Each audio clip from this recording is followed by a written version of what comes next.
which leads probably to a topic that we're going to jump straight into, Laura. And I loved your passion off air. Give me someone who wants to coach our football club. Oh, the ducking and weaving is doing my head in. And I know, Joel, you've got some things to say about this, and I can't wait for your thoughts. I welcome your insight as always. But I'm not sure if you do, Laura. But No. I know you don't think the same way as me, and I totally understand because, you know, you're coming at it from a position of much more experience within the four walls of the club. But, you know, obviously today, press conferences again, Josh Fraser, Dean Solomon, once more getting the questions from the journos. Do you want the jobs? Both interim coaching. Obviously, Fraser, we know, having, you know, a 5-game winning streak, if you call it that, at Carlton, and Dean Solomon is sort of dodging all the rumours that he's the preferred candidate at Essendon. So they didn't give a lot away. They haven't been giving a lot away. Let's play Josh Fraser first, only because that's off the back of Michael Voss being interviewed on our station yesterday, seemingly endorsing him as the next person for the job. Have you had any rethinking on your position? No, I haven't. Eddie Summerfield always asking the big questions. And let's just play Dean Solomon as well when asked about Andrew Welsh reportedly endorsing him for the permanent role. Yeah, I still haven't thought about it. My position hasn't sort of changed in that space. While I'm focused on the role I'm on, or in at the moment, the interim role, I've got to sort of keep my eyes down in that space. But I mean, there's a lot of reports going on and a lot of conversation around myself. But right here, right now, inside my bubble, I'm just sort of focused on what I need to focus on. Do you have a plan to think about it? Not at this point in time, but as the weeks progress, we'll see where it lands. But right now, I'm sort of focused on what I have to. Nick Theodosi, open line 133 693. Boring. The next thing I'll say is tongue firmly in the cheek.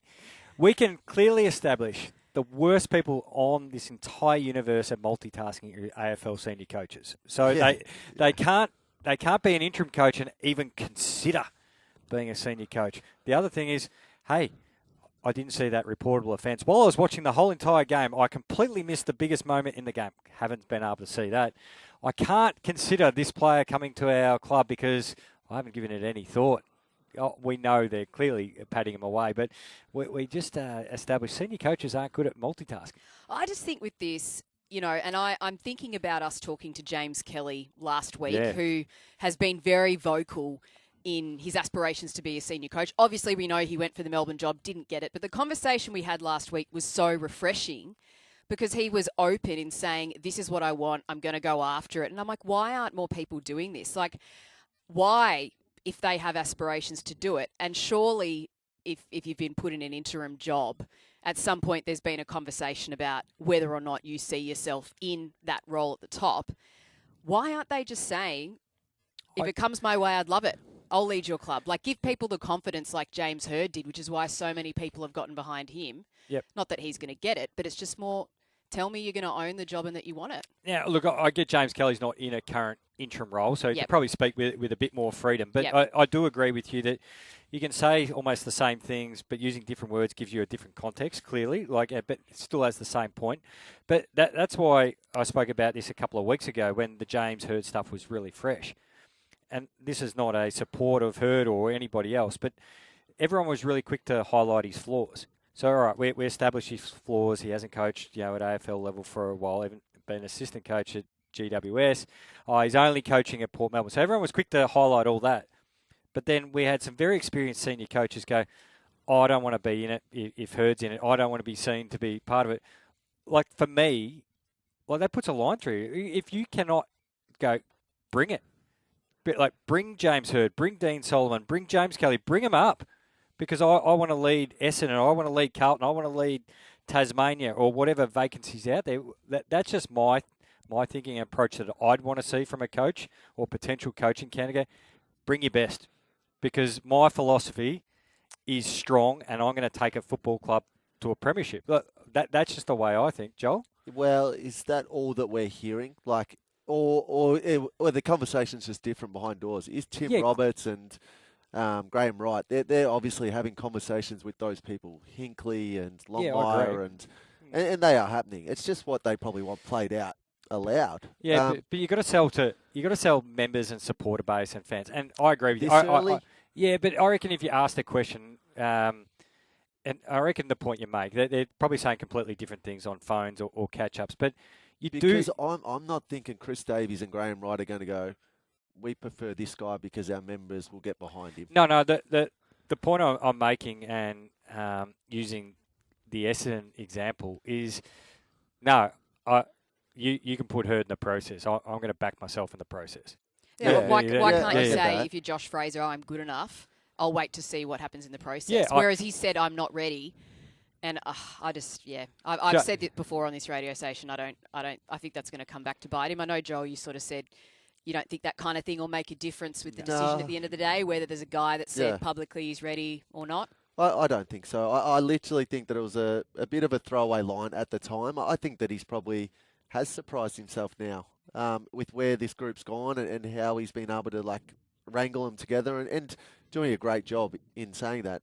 Going up to GWS is not an easy task at any stage, let alone knocking him off pretty easy last weekend. But he probably still thinks he's got steps in place that he needs to get to before he starts coaching. But that's humility. You don't mind the humility. I just want the confidence. Yeah, I don't mind it. What's that get you though? At the end of the day, really. Well, What's saying that he doesn't have the confidence? But what's wrong with actually being, and I know you said it's different when you're not in an interim role like James Kelly, but what's wrong with being in an interim role and stating your intentions? Yeah. I feel like there's just egos at play. Yeah, I agree with that. But they don't want to put themselves out there because what happens if they don't get the job? Yeah, see, I reckon that's all of us, Bomber Thompson sort of style, pointing. I think that's become a media narrative that needs to be dropped, that we all go, they went up for 3 jobs and missed out. I think that's absolute garbage that we just go, they missed out on 2 jobs. Let's put a line through them. They go back down the batting lineup. There's completely different reasons why guys might miss out on, I'm just picking clubs here, probably why they missed out on West Coast, and then they probably missed out on St Kilda, and then maybe a reason why they missed on Melbourne. It might be playing group, coaching structure. Might be they're looking for a different personality type from the previous one. But the fact is that we've got this, narrative that's crept in the game, or not crept, it's been in the game for, I reckon, 20, 30 years. He was next cab off the rank for 1, 2, 3. He's missed him. He's no good. Yeah. So when the coaching criteria come out for this club, how important is that for, media to know, but also the supporters and jumping on board that?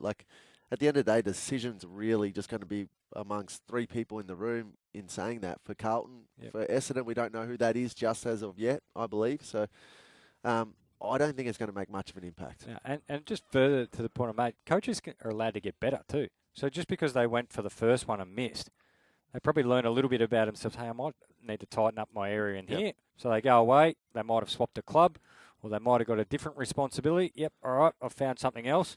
What's to say after the 3rd or 4th knockback that they might actually be primed and ready to go? But do you genuinely think that Josh Fraser and Dean Solomon are not thinking about it? Like they say, they're not thinking about it and they're only focused on what's in front of them? No, surely they're thinking. That's what I mean. Yep. Just be open, be honest about it. Say, yep, I've thought about it and it's not right for me and my family. Or, yes, thank you for asking once again. I know I'm good at what I do. I'll do it. We raised the question with Simon Goodwin, just some matters coming out of Schoolies Week, CEO conference at Gold Coast. Some of the topics that they spoke about up there and what is being filtered out to media alike. Contact limits at training. It has been reported the AFL will mandate contact limits from 2027 at both AFL and AFLW levels. I kind of feel like this is already monitored pretty well from a club level, or am I... Yeah, even better though. Yep.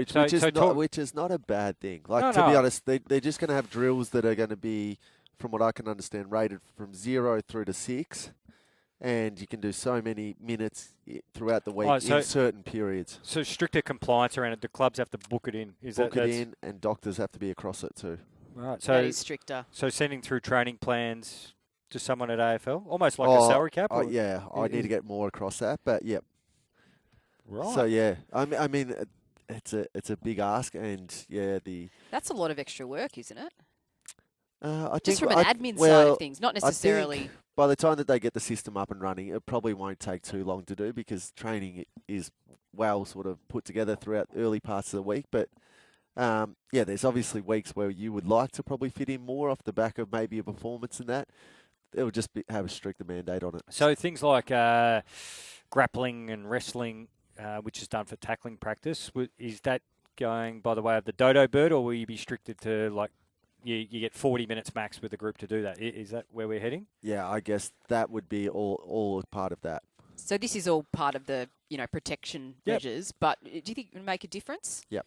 You do? I do. Yeah, I absolutely do. And will it change our game? Maybe it will change our game, but it's for the protection of the players at the end of the day, both the male and female players, and I'm all for it. Yep. Sam Mitchell spoke about telling Will Day not to go back with the flight until grand final day if they were to make it. So I think we're a lot more open for player welfare and the concern around head knocks.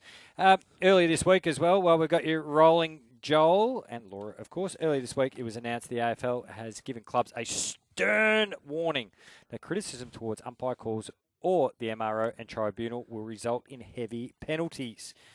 Clearly off the back of Jai Simpkin and even Damien Hardwick to an extent. We still want open debate, just don't get sort of too far. Like, didn't we already sort of understand the line, or is this just reminding everyone, all and sundry, that's the line? Well, I thought we've understood what the line was. And so is this saying no conversation? I think stop pushing the conversation. I think more so. Okay. I think that it's just been pushed lately, and that this is just a real strict warning. Do you think it gets the same traction? Because I know, what you might have said publicly as captain of Geelong might be different to the conversations that you have privately, be it with people at the AFL or the Players Association or whatever. Do you think your concerns get the same traction when they're done in a private way rather than getting public attention? Because I'm just saying there could be an argument to say that's what often can speed up scrutiny on rule changes or whatever it is that we're talking about as a concern in the game. Yeah, I do.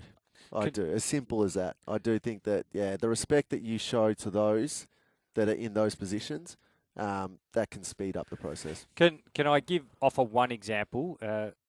Damien Hardwick, I reckon, last year, correct me if I'm wrong, he raised in a post-match game, hey, can we just blow the whistle quicker to prevent the confusion around holding the ball, but also then players getting dumped to the ground?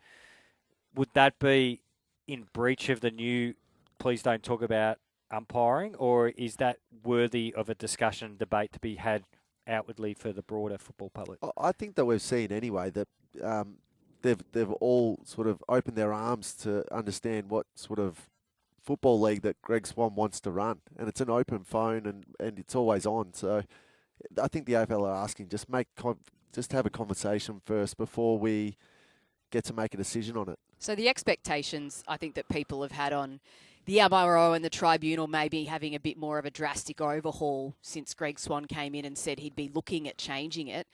Is it fair to have expected more of him at this point or more of a change in that regard? I don't think we're ever going to get it perfect. But the conversation, becomes, he's come in, he said we were going to make some changes. We're still seeing those grey areas. How much can you expect? So grey areas to a point. So the numbers on players getting suspended for a number of weeks, down a hell of a lot. Mm-hmm. Players that are getting fined in the AFL, down like so much again. So is there a solution for the one that Greg Swan highlighted himself? And I think it was around the Paul Curtis tackle. Yeah. I forget what forum he's on. I'm not ignoring if I get the wrong media partner that he did it. But he did say, we probably can't have where we've got a 3 weeks and a 0 weeks situation.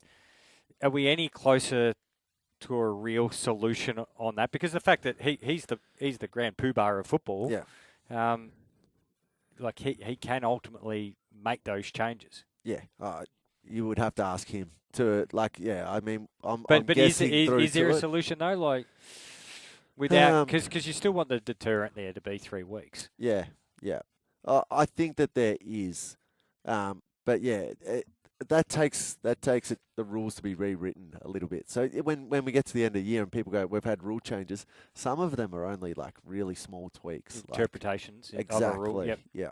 And your preference, both of you, you've had a little bit of time to stew on it regarding the 4 different options. Let's just call it 22 games, 24 games in-season tournament. Any I know some of them merge into each other. Rivalry round, sell a game. Is there anything out of those new fixturing proposals that you really like or you really dislike? Whatever option doesn't have the play-in tournament. Oh, okay. You like the play-in tournament? In the middle of the season. Yeah, no, I don't know. But I do like the season being a lot different to what it is now. I think we're going through a really boring stage of the season where we've got a lot of buys through this period. So maybe just fix that. I just like that it's going to get a shake-up.